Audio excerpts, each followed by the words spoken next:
Alors, donc, on est rentré dans l'ère du SaaS, du cloud, et donc tiré essentiellement par le digital, par le webshop. Donc, c'est un domaine qui est très gourmand en nouvelles features, en nouvelles fonctionnalités.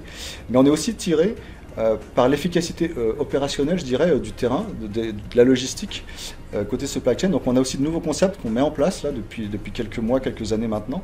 Également des nouveaux concepts d'agence. Enfin, voilà, avec toutes ces nouveautés, enfin, il y a vraiment Rexel se renouvelle en fait là en quelque sorte, et donc ça a accéléré naturellement, je dirais, tous ces axes ont accéléré le rythme des développements, des tests et donc aussi naturellement des déploiements pour répondre donc à ces différents enjeux business.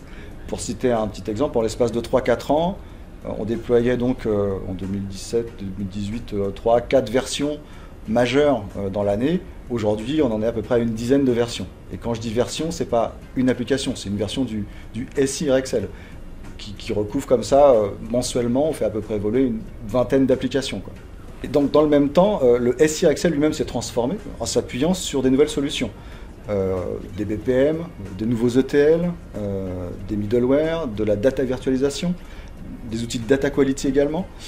Et puis j'évoquais aussi tout à l'heure les solutions en SaaS, en PaaS, en SaaS. Et ça démultiplie comme ça ainsi les technologies et les expertises dont on a besoin aujourd'hui, qui n'étaient pas forcément les mêmes qu'il y a encore 4-5 ans. Désormais, on ne met plus une seule application en production pour répondre à un besoin, mais plutôt les solutions qu'on propose à nos métiers, c'est transverse, s'appuie sur plusieurs briques de notre système d'information.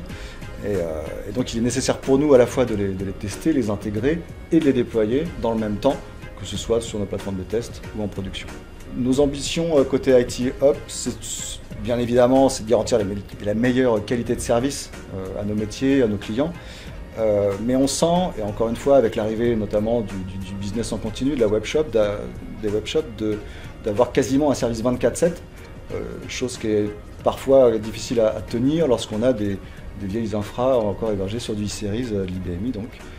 Donc là, notre enjeu côté vraiment Ops, c'est vraiment de réduire au maximum les plages d'indisponibilité, notamment donc, le déploiement, faire le plus court possible.